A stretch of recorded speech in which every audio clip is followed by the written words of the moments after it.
राष्ट्र कवि मैथिली शरण गुप्त ने जिस स्थान को बुंदेलखंड का कश्मीर कहा था, वह चरखारी रियासत बहुआयामी प्राचीन धरोहर के कारण पर्यटकों को आकर्षित करने में लगभग सफल है। महोबा से मात्र 21 किलोमीटर दूर पश्चिम दिशा में पहुंचते ही चरखारी के विशाल सप्त सरोवर क्षेत्र के प्राचीन घाट, अथाह जलराशि तथा बंधान पर बनी चिकनी सड़क बरबस ही आगंतुकों का मन मोह लेती है। निर्माण तकनीक की प्राचीन पद्धति पर निर्मित 7 तालाबों को बड़े पुलों के द्वारा एक दूसरे से जोड़ा गया था, ताकि सभी का जल स्तर समान रह सके। ज्यादा भराव की स्थिति में सप्त सागर सरोवर क्षेत्र में बने छोटे मंदिर में पिता वासुदेव के सिर पर स्तूप में स्थापित भगवान श्री कृष्ण की मूर्ति के पैर के छूते ही अंतिम तालाब अर्थात रपट तलैया पर बने साइफन से पानी निकलना शुरू हो जाता था। यह क्षेत्र चांदनी रात में नौका विहार के लिए विख्यात है। कोठी तालाब के उत्तर पश्चिम छोर पर एक तिमंजिला महल है, जिसका तलघर पानी से घिरा होने के कारण गर्मियों में, भूतल जल के समानांतर होने पर सर्दियों में तथा ऊपरी भाग 3 साइड से बने होने के कारण बरसात में अतिथियों के निवास के लिए आदर्श आवास गृह के रूप में परिभाषित होता रहा है। सप्त सरोवर क्षेत्र से लगा हुआ नगर के मध्य विशाल मुड़िया पहाड़ है, जिस पर महाराज छत्रसाल के द्वितीय पुत्र जगत राज ने सन 1770 ईस्वी में जेठ सुदी 10 बृहस्पतिवार को विशाल दुर्ग का शिलान्यास किया, जिसका विधिवत निर्माण मंगलवार से प्रारंभ हुआ। इसी कारण यह दुर्ग मंगलगढ़ किले के नाम से विख्यात हुआ। चरखारी के सप्त सरोवर क्षेत्र से 4 किलोमीटर पहाड़ी सड़क की रोमांचक यात्रा करने के बाद दुर्ग पर पहुंचा जाता है। सोहरियाओं मोहल्ले के पश्चिमी पहाड़ी संधि क्षेत्र से प्रारंभ होने वाली यात्रा कश्मीर की अनुभूतियों का वरदान प्रदान करती है। मंगलगढ़ दुर्ग से प्राकृतिक सौंदर्य की गोद में बसा चरखारी नगर अनकहे शब्दों से अपने बीते हुए कल की कहानी कह सुनाता है। 11वीं शताब्दी के देव बर्मन काल में एक ताम्रलेख द्वारा, 12वीं शताब्दी के वीर बर्मन के काल के शिलालेख द्वारा तथा 1346 ईस्वी के हमीर देव बर्मन के काल के एक ताम्रलेख में भी चरखारी का उल्लेख मिलता है।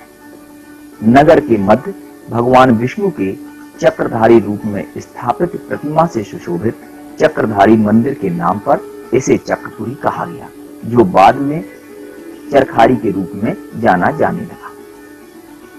जनश्रुतियों के अनुसार विशाल पर्वत पर सिद्ध साधक मुंडित ऋषि तपस्यारत थे। तभी महाराज छत्रसाल के द्वितीय पुत्र जगतराज आखेट करते हुए तपोनिष्ठ ऋषि की गुफा के पास पहुंच गए। चिलचिलाती धूप में साधनारत ऋषि के शरीर पर पसीने की धार बह रही थी, जिसे जगतराज ने अपने अंगोछे से हवा करके राहत पहुंचाई।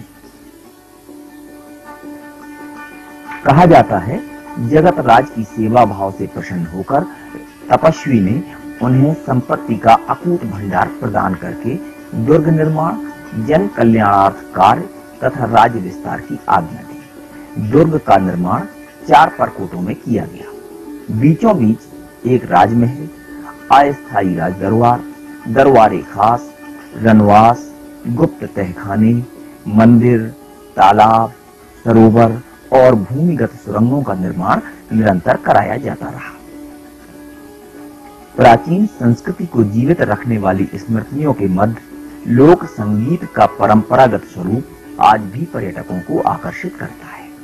खंडहरों की दीवारों से झंकृत होने वाला कर्णप्रिय संगीत प्रकाश और ध्वनि के साथ समायोजित होकर लोगों को रोमांचित कर देता है। मंगलगढ़ से वापसी का रास्ता प्रवेश के समय से कहीं अधिक सुखद अनुभूतियां प्रदान करता है।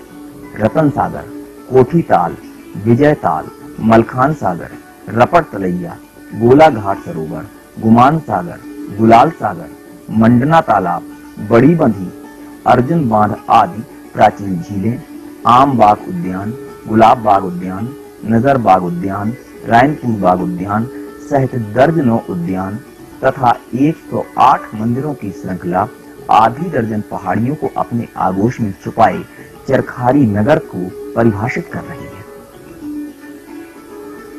3 पहाड़ तथा सैकड़ों एकड़ भूभाग में फैला टोला तालाब वन पार्क पर्यटकों का प्रिय स्थल रहा है। चरखारी महोबा राजमार्ग पर चरखारी से 3 किलोमीटर पूर्व की ओर स्थापित यह स्थान अपने आप में रोमांच पैदा कर देता है। विशाल वन वृक्षों के मध्य से गुजरने वाला रास्ता भरी दोपहरी में भी सांझ का बोध कराता है।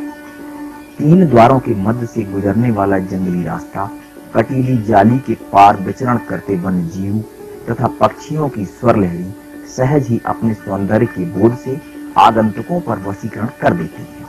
ऐसे में लोक संगीत की तरंगों के साथ कुशल नृत्यांगना की कला प्रस्तुत होने लगे तो फिर सोने में सुगंध की परिभाषा परिभाषित हो जाती है।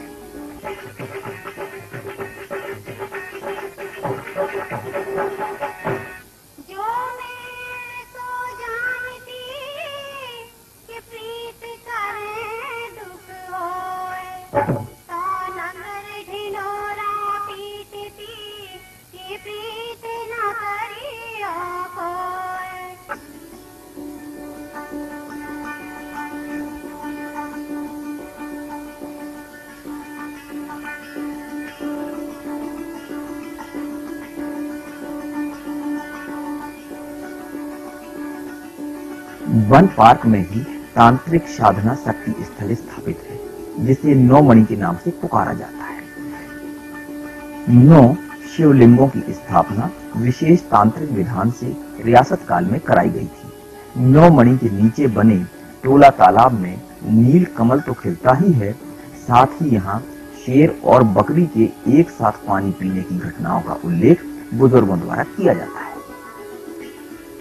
चंदेल वंश के 17वें नरेश मदन वर्मन के अनुज बैल ब्रह्मा ने सन 1130 ईस्वी में 12 किलोमीटर के विस्तृत भूभाग में एक विशाल सरोवर का निर्माण कराया। सरोवर की पश्चिमी पहाड़ी पर गगनचुंबी महल तथा दक्षिण में राजप्रासाद की नींव डाली गई। महल की ऊंचाई अधिक होने के कारण इसे बद्दल महल तथा बैल ब्रह्मा के नाम पर सरोवर को बेलाताल कहा गया। बेलाताल में नौका विहार का पुरातन स्थान आज भी लोगों को आमंत्रित करता है। यहाँ पर रुकने के लिए पहाड़ के ऊपर स्थापित एक सर्किट हाउस भी है, जहाँ पर रात्रि के समय चांदनी रात में यहाँ का आनंद लिया जा सकता है।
कलुआ और पहाड़ी नाम के 2 पर्वतों के मध्य स्थापित एक महल आज भी अपने कल की कहानी कह रहा है।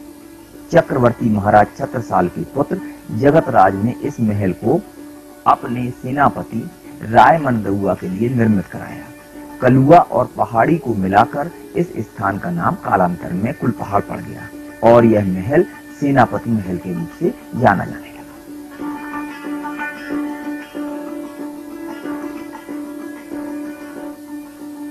पुरातात्विक संपदा को बटोरने, संजोने तथा संग्रहित करने की गरज से आल्हा महोत्सव का आयोजन प्रतिवर्ष किया जाता है। महोत्सव में ख्याति प्राप्त कलाकारों के साथ क्षेत्रीय प्रतिभाओं को मंच प्राप्त होने से